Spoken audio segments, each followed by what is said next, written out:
खबर सोनभद्र से है, जहां रात्रि में थाना कर्मा पर सूचना मिली कि बिसहार पहाड़ी पर ग्राम मगरदहा निवासी राम आरसी की गोली मारकर हत्या कर दी गई। सनसनीखेज खबर के बाद पुलिस हरकत में आ गई और पुलिस के द्वारा टीम भी गठित कर दी गई। पुलिस को मुखबिर के द्वारा सूचना मिली कि राम आरसी मौर्य की हत्या से संबंधित अभियुक्त बिसहार गाँव में मौजूद है और कहीं भागने की फिराक में है, जिसको देखने के बाद पुलिस लगातार हरकत में आ गई और जनपद सोनभद्र को निहाल के घर से गिरफ्तार कर लिया गया। पूछताछ करने पर अभियुक्त के द्वारा बताया गया कि उनका मृतक से जमीन का पुराना विवाद चल रहा था, जिसको लेकर उन्होंने उसकी साजिश रची और हत्या कर दी। बता दें आपको, इस पूरे मामले में पुत्र रमाशंकर को हत्या करने के लिए 1 लाख रुपए की सुपारी दी गई थी। पेशगी के तौर पर 10,000 रुपए दिया गया था। पूछताछ में प्रकाश में आए तथ्यों के आधार पर प्रिंस के घर के पास राजा साहब मोड़ से प्रिंस व मिलेश को भी गिरफ्तार कर लिया गया है। आपको ये भी बता दें कि हत्या में प्रयुक्त की गई मोटरसाइकिल के साथ ही 2 अदद जिंदा कारतूस और 1 अदद खोख कारतूस भी बरामद कर लिया गया है। फिलहाल पुलिस आगे की कार्रवाई में जुट गई है। भागलपुर के सुंदरवती महिला कॉलेज के जगनू डिपार्टमेंट में तिलका मांझी, भागलपुर यूनिवर्सिटी और मुंगेर जिला स्थित GRS कॉलेज के सभी शिक्षकों के 25 साल के कार्यकाल बेमिसाल होने को लेकर सेलिब्रेशन का आयोजन हुआ। आयोजन में मुख्य रूप से भागलपुर GRS कॉलेज के शिक्षक शिक्षिकाएं ने केक काटकर सेलिब्रेशन किया। कार्यक्रम का आयोजन सभी शिक्षक शिक्षिकाओं ने मिलकर कहा कि 25 साल बेमिसाल उपलब्धि को लेकर आगे भी बेहतरीन कार्य करते रहेंगे। कार्यक्रम में SM कॉलेज के प्रिंसिपल समेत कॉलेज के शिक्षक और शिक्षिका मौजूद रहे। खबर हल्द्वानी से है, जहां प्रदेश के खेल और युवा कल्याण मंत्री अरविंद पांडे ने क्षेत्रीय विधायक नवीन दुमका ने संयुक्त रूप से अंतर्राष्ट्रीय स्पोर्ट्स कॉम्प्लेक्स गोलापार में क्रीड़ा हॉल के प्रथम फेज का उद्घाटन किया। कार्यक्रम में मंत्री पांडे के द्वारा जनपद के 28 युवा को महिला मंगल दलों को 14,262 रुपये के प्रत्येक महिला और युवक मंगल दल को आर्थिक सहायता चेक भी प्रदान किए गए। उन्होंने कहा कि मान्यता प्राप्त चैंपियन स्टेट नेशनल लेवल के खेलों में जो बच्चा मेडल जीतेगा उसके लिए सरकार सरकारी नौकरी के साथ ही ग्रेड पे 2,000 रुपये भी देगी। मंत्री पांडे ने कहा कि क्रीड़ा हॉल के प्रारंभ हो जाने से जहां खिलाड़ियों को badminton court, tennis hall, gym hall, indoor auditorium ये सभी सुविधाएं मिलेगी, तो वहीं स्टेडियम क्षेत्र प्रदेश के लिए मील का पत्थर साबित होगा। बताते उन्होंने कहा कि जो बच्चे देश के लिए मेडल जीतना चाहते हैं, सरकार के द्वारा खेल नीति के मानकों के अंतर्गत प्रत्येक जनपद से 8 से 14 आयु के 150 बालक 150 बालिकाओं के साथ ही प्रदेश में कुल 3900 बच्चों का स्कॉलरशिप हेतु 1500 रुपये दिए जाएंगे। साथ ही प्रदेश में 14 से 23 वर्ष के प्रत्येक जनपद से 100 बालक और 100 बालिकाओं को खेल नीति के तहत चिन्हित कर प्रदेश के कुल 2600 बालक और बालिकाओं को चयन कर 2000 की स्कॉलरशिप दी जाएगी। खबर नैनीताल से है, जहां उत्तराखंड राज्य विधिक सेवा प्राधिकरण के निर्देशानुसार आगामी 11 दिसंबर को उच्च न्यायालय सहित अन्य राज्य के सभी जिला अदालतों में परिवार न्यायालयों के साथ ही श्रम न्यायालयों में राष्ट्रीय लोक अदालत का आयोजन किया जा रहा है, जिसमें आपसी समझौते के आधार पर लंबित वादों का निस्तारण किया जाएगा। उत्तराखंड राज्य विधिक सेवा प्राधिकरण के विशेष कार्याधिकार उप सचिव सैयद गुफरान ने बताया कि बीते 20 नवंबर तक करीब 15,000 वादों को संदर्भित किया गया है और 4 दिसंबर तक वादों को संदर्भित किया जाना है, जिसमें वादों के बढ़ने की उम्मीद है और अधिक से अधिक वादों के निस्तारण का लक्ष्य भी रखा गया है। इसके अलावा उन्होंने बताया कि आगामी 5 दिसंबर को उत्तराखंड की शोरखाटी पिथौरागढ़ में मेगा शिविर का आयोजन भी किया जाएगा, जिसमें न्यायमूर्ति यू ललित और केंद्रीय कानून मंत्री शिरकत कर केंद्र व राज्य के तमाम जन कल्याणकारी न्यायिक योजनाओं के बारे में विस्तार से जानकारी देंगे। खबर राजस्थान के डीडवाना से है, जहां श्री क्षत्रिय युवक संघ की स्थापना के 75 वर्ष पूरे होने पर हीरक जयंती समारोह के अंतर्गत एक संदेश यात्रा निकाली गई, जहां डीडवाना में जगह जगह उसका स्वागत किया गया। डीडवाना में संदेश यात्रा का प्रवेश दयालपुर गाँव से हुआ, जहाँ श्री क्षत्रिय युवक संघ डीडवाना ने टीम का स्वागत किया।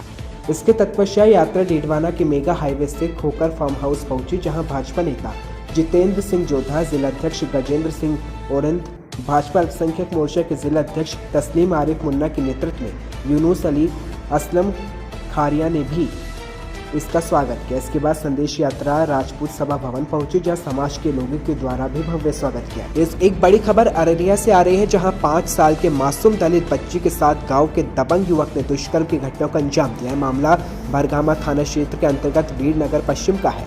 आरोपी दुष्कर्मी युवक का नाम मेजर है और वीरनगर पश्चिम के पूर्व मुखिया शमशेर के पुत्र है। शमशेर का परिवार गाँव का दबंग है और न केवल वह मुखिया रह चुका है, बल्कि उसका बड़ा पुत्र भी पंचायत का मुखिया रह चुका है। घटना से गांव में काफी आक्रोश है। बुधवार की शाम को दुष्कर्म मामले के पहले पंचायती कर सुलह की कोशिश की गई, लेकिन पुलिस को मिली सूचना के बाद डीएसपी पुष्कर कुमार समेत भरगामा थानाध्यक्ष उमेश कुमार और महिला थानाध्यक्ष रीता कुमारी पुलिस बलों के साथ गांव पहुंचकर पीड़ित परिवार के साथ गांव के प्रबुद्ध लोगों से मुलाकात की और आरोपी को शीघ्र गिरफ्तार कर स्पीड ट्रायल के माध्यम से सजा दिलाने का आश्वासन दिया। पीड़ित मासूम बच्ची को मेडिकल जांच के लिए महिला थानाध्यक्ष रीता कुमारी अपने साथ लेकर अस्पताल पहुंच गए। जांच के साथ इलाज करवाया गया। वहीं पीड़ित बच्ची की स्थिति नाजुक है। इधर आरोपी की गिरफ्तारी के लिए पुलिस कई जगहों पर छापेमारी कर रही है। आरोपी ने दादा के बगल में लेटी 5 साल की बच्ची को अगवा कर उसके साथ दुष्कर्म किया। मथुरा में यमुना एक्सप्रेस वे पर भीषण हादसा हो गया। मध्य प्रदेश पुलिस के 4 सिपाहियों समेत 5 की मौत और 4 गंभीर रूप से घायल हो गए। हादसा इतना भीषण था कि पुलिया से टकराने के बाद बेकाबू हुई बोलेरो 2 हिस्सों में बंट गई।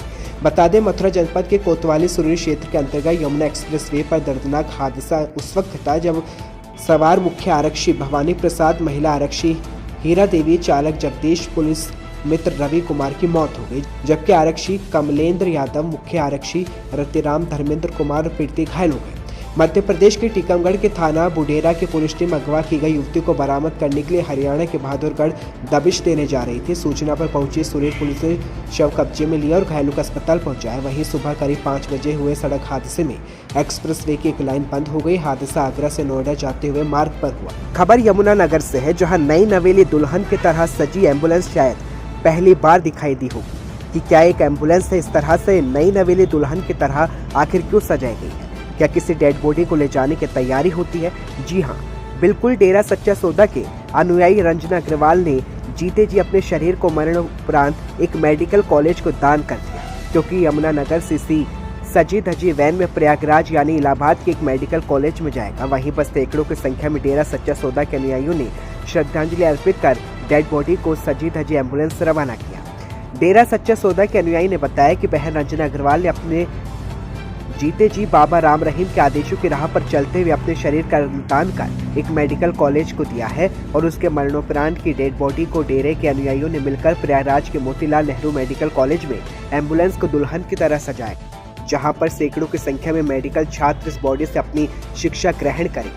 खबर हाथरस से है, जहां हाथरस जंक्शन कस्बे के श्रीनगर मोहल्ले में मजदूर महिला के घर अज्ञात चोरों ने धावा बोल दिया और लाखों के नकदी और जेवर हाथ साफ कर निकल गए। हाथरस जंक्शन कोतवाली क्षेत्र के रेलवे रोड स्थित श्रीनगर मोहल्ले में एक गरीब महिला, जिसका पति कहीं बाहर नौकरी करता है, बेटी की मौत हो चुकी है, पशु का लालन पालन कर दूध बेचकर अपना जीवन काट रही है, जिसके द्वारा अपना खुद का मकान बनाने के लिए 1 लाख रुपया घर में इकट्ठा किया था, जिस पर अज्ञात चोरों की नजर पड़ गई और देर रात अज्ञात चोरों के द्वारा महिला के मकान का ताला तोड़कर उसके घर में प्लॉट खरीदने के लिए रखे गए करीब 1 लाख के साथ उसके सोने चांदी के जेवरात पर हाथ साफ कर दिया। जब महिला को अपने घर में चोरी होने की जानकारी मिली तो उसने अज्ञात चोरों के खिलाफ हाथरस जंक्शन थाने में तहरीर दर्ज कराई है। फिलहाल चोरों को पकड़ने की मांग तेज की गई है।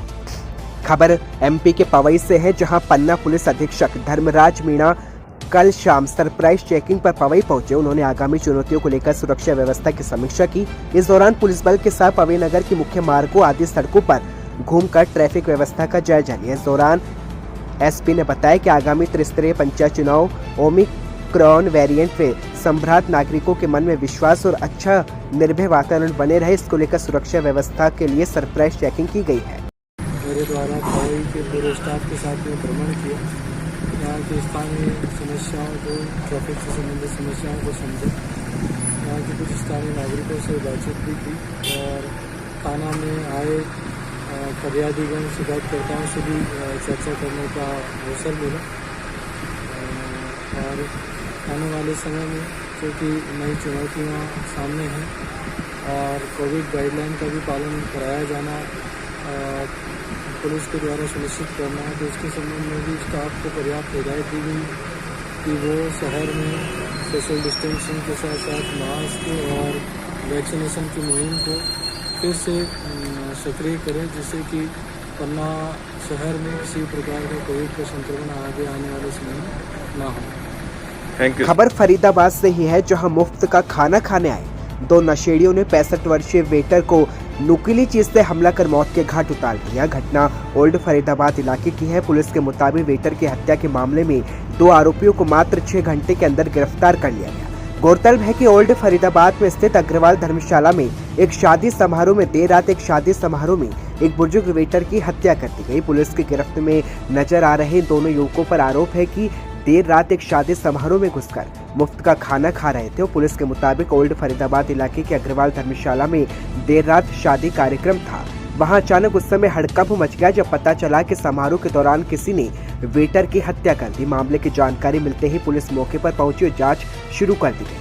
पूछताछ के दौरान पुलिस ने 2 आरोपियों को गिरफ्तार कर लिया। पुलिस के मुताबिक गौरव और सोनू नाम के दोनों आरोपी नशा करने के बाद पार्टियों में घुसकर खाना खाने के आते हैं। देर रात इसी तरह से ये कार्यक्रम में शामिल हुए और देर रात इसी तरह कार्यक्रम में शामिल होकर की चादर को लेकर निकलने लगे। इसी को लेकर गर्मा गर्मी हुई और फिर दोनों आरोपियों ने वेटर की हत्या कर दी। फिलहाल आरोपियों को अदालत में पेश कर रिमांड पर लेने की तैयारी की जा रही है। हो सकता है कि पुलिस इस मामले में कोई बड़ा खुलासा भी कर सकती है। पकड़े हैं पुलिस ने, क्या है सारा मामला सर? कल रात को ओल्ड फरीदाबाद के अग्रवाल धर्मशाला में मुकेश गुप्ता जी हैं पल्ला से, उनकी बेटी की शादी थी। डब्बा से बारात आई हुई थी। वहाँ पे जो एक वेटर था राम सौभाग्य प्रसाद, जो पीछे से बिहार के रहने वाले थे, काफ़ी साल से यहीं रह रहे थे, तो वो वहाँ वेटर का काम कर रहे थे। तो किसी ने तेजनुमा हथियार से उनकी हत्या कर दी थी, जिसके ऊपर इन्फॉर्मेशन आने के बाद उचित धाराओं के अंदर मुकदमा दर्ज किया गया। और सीपी साहब फरीदाबाद और डीसीपी क्राइम के दिशा निर्देश में काम करते हुए इस ब्लाइंड मर्डर को करीबन 6 घंटे के अंदर प्रबंधक थाना ओल्ड इंस्पेक्टर दिनेश व क्राइम ब्रांच सेक्टर 85 की टीम ने संयुक्त कार्रवाई करते हुए इसको 5-6 घंटे के अंदर ट्रेस करने में कामयाबी हासिल की। सर, किस बात को लेकर के इस तरीके का कदम उठाया गया और जो हथियार इस्तेमाल किया गया बताया जा रहा है कि लोहे की पत्ती है? जी जी, इसको लेकर क्या कुछ कहना चाहिए? ये आवारा टाइप के लड़के हैं जो अरेस्ट किए हैं अब तक, गौरव और सोनू। इनका काम ही ये है, ये इस धर्मशाला के आसपास ही रहते हैं। कोई शादी या कोई फंक्शन का प्रोग्राम होता है तो बगैर बुलाए ये वहाँ पहुँच जाते हैं, खाना वगैरह खाते हैं और निकल जाते हैं। कल भी इन्होंने वहाँ बगैर बुलाए पहुँचे हैं, खाना खाया है। उसके बाद ये जो वेटर है, मृतक है, ये वहाँ जूठी प्लेट साफ़ कर रहा था, तो इसने अपनी चादर थी वो साइड में रखी हुई थी, तो ये प्लेट रखी इन्होंने। उसके बाद इसकी चादर को लेके चल पड़ी। इसने इनको कहा, टोका टोकी की, इसके ऊपर इनकी कहासुनी हो गई। और वहाँ आसपास ही पड़ी हुई एक लोहे की पत्ती थी, जिससे इन्होंने वार किया, जिससे ये वेटर थे एक्सपायर हो गए। सर, जिस तरीके से जो दोनों आरोपी हैं, क्या पहले भी इस तरीके की कोई काम कर चुके हैं या फिर पहली बार किया है? नहीं, ये आरोपी किसी संगीन अपराध में तो पहले नहीं आए हैं, लेकिन गौरव के ऊपर पहले 3-4 चोरी के मुकदमे दर्ज हैं। अभी करीबन 1 महीना पहले ये जेल से बाहर आया है। और सोनू के ऊपर भी 1 चोरी का मुकदमा दर्ज है। सर, जिस तरीके दोनों की उम्र कितनी है और ये क्या उसी इलाके से रहने वाले हैं और मृतक कहाँ का है? मृतक बिहार का रहने वाला है। और ये जो अपराधी हैं, गौरव की उम्र 19 साल है, सोनू की 22 साल है, और ये शास्त्री कॉलोनी ओल्ड फरीदाबाद के रहने वाले हैं। फिलहाल पुलिस की ओर से क्या कुछ कार्रवाई की जा रही है? अभी इनको गिरफ्तार किया गया है, कोर्ट में पेश करके रिमांड लिया जाएगा और गहनता से पूछताछ करी जाएगी। अगर किसी और की इन्वॉल्वमेंट आती है तो उसके खिलाफ भी कार्रवाई की जाएगी।